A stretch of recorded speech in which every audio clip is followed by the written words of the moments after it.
Granny कलवा को एक कमरे में ले जाती है। उस दिन उसकी औकात, ईगो और पेट्रोल तीनों फुल था, पर सांभा वहां नहीं था।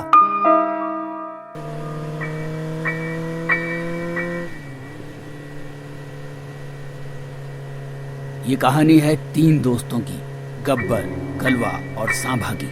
क्या हुआ जब ये तीनों दोस्त ग्रैनी के घर में फंस गए? हुआ यूं कि एक दिन सांभा ने नई मोटर बाइक ली, चमकती हुई, खतरनाक साउंड वाली। उस दिन उसकी औकात, ईगो और पेट्रोल तीनों फुल था। रात के लगभग 9 बज रहे थे। सांभा ने अपनी मोटर बाइक का हॉर्न बजा के बोला, ओए सरदार, चल रे, नई बाइक का जलवा देख।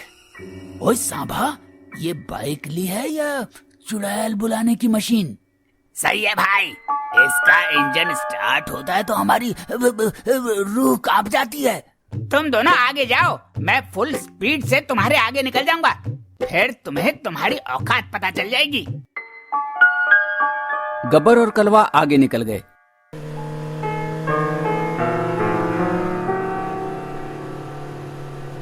पर 15 मिनट बाद भी जब सांभा नजर नहीं आया तो दोनों रुक गए और सांभा का इंतजार करने लगे। फिर भी सांभा नहीं आया तो दोनों ने सोचा, कलवा, सांभा उड़ तो नहीं गया क्या? उड़ गया या लापता हो गया, देखना पड़ेगा।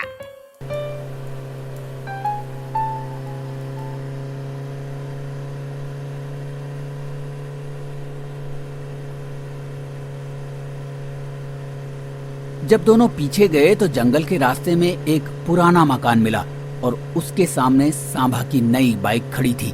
टायर की हवा निकली हुई थी और पेट्रोल की स्मेल आ रही थी, पर सांभा वहां नहीं था। उन्होंने जब वो भूतिया घर देखा तो उन्हें पता चलने में देर नहीं लगी कि ये घर ग्रैनी का है और सांभा के गायब होने में ग्रैनी का ही हाथ है। दोनों घबरा गए। उन्हें अंदर सांभा को बचाने जाना था, लेकिन डर लग रहा था। पर उन्होंने अंदर जाने का फैसला किया क्योंकि सांभा उनका दोस्त था और सांभा को बाइक लेने के लिए उन दोनों ने पैसे उधार दिए थे और वो पैसे अभी तक वापस नहीं आए थे। इसलिए गब्बर और कलवा ने अंदर जाने का पक्का फैसला कर लिया। चलो अब अंदर। अब गब्बर और कलवा दरवाजा खोल के घर के अंदर चले जाते हैं। जब वो अंदर पहुंचते हैं तो घर देखकर वो डर जाते हैं। ग्रैनी का घर बहुत डरावना था। वो धीरे धीरे चलते चलते एक कमरे में पहुंच जाते हैं। वहां गलती से कलवा का हाथ टेबल पर रखी एक लकड़ी पर पड़ जाता है और लकड़ी नीचे गिर जाती है। तभी उस लकड़ी के गिरने की आवाज सुनते ही किसी के पैरों की आवाज सुनाई देने लगती है।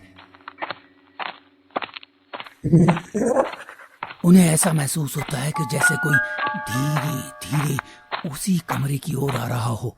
अब गब्बर और कलवा के डर के मारे पैर कांपने लगते हैं और वो चुपके से पलंग के नीचे छुप जाते हैं।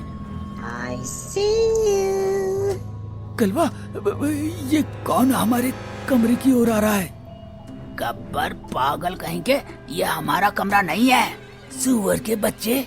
तभी ग्रैनी अंदर आती है। Where are you? वो हल्का सा झुककर चल रही होती है, लेकिन उसकी आंखों में लाल चमक है और उसके हाथ में था एक डंडा।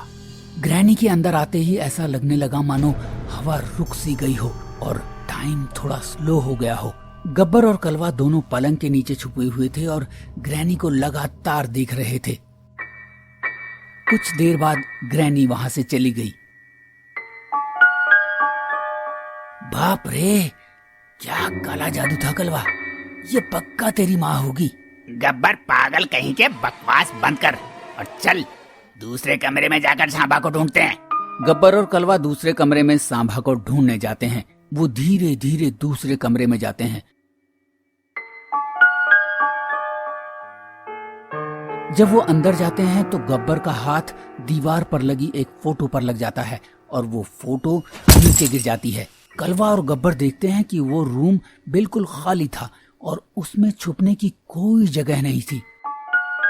अभी वो कुछ सोच ही रहे होते हैं कि तभी वहां ग्रैनी आ धमकती है। वो इन दोनों को देखकर क्रूरता से हंसती है।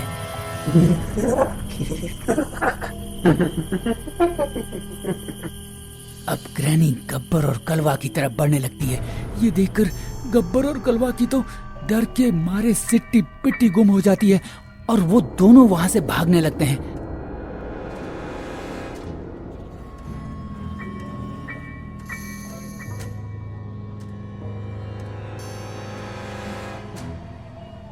गब्बर और कलवा दोनों अलग अलग दिशाओं में भागते हैं। ये दोनों बिना पीछे देखे लगातार भाग रहे थे।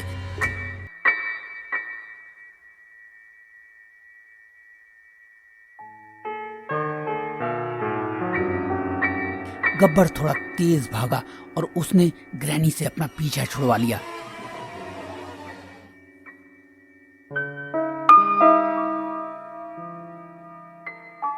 लेकिन कलवा भागते भागते थोड़ा सा रुका और उसने देखा कि उसके पीछे एक साया था। ये साया कोई और नहीं बल्कि ग्रैनी का ही साया था।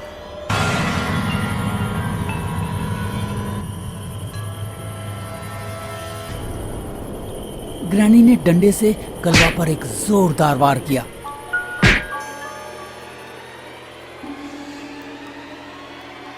ग्रैनी अब उसे घसीट के वहां से ले जा रही थी।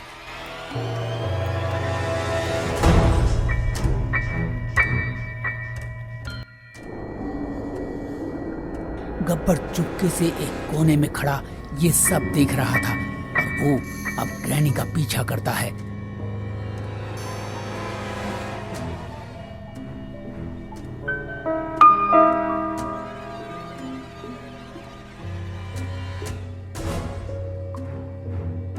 ग्रैनी कलवा को एक कमरे में ले जाती है।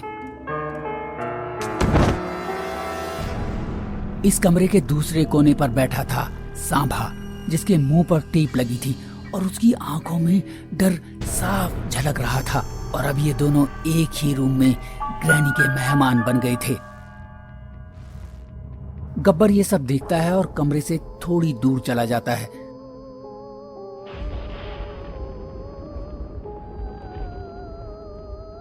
गब्बर दूर जाके वहां से जोर से चिल्लाता है, सांभा, कलवा, डरना मत, मैं तुरंत हथियार लेके तुम दोनों को बचाने वापस आऊंगा। उतना कहते ही गब्बर वहां से तेजी से भागकर घर से बाहर चला जाता है।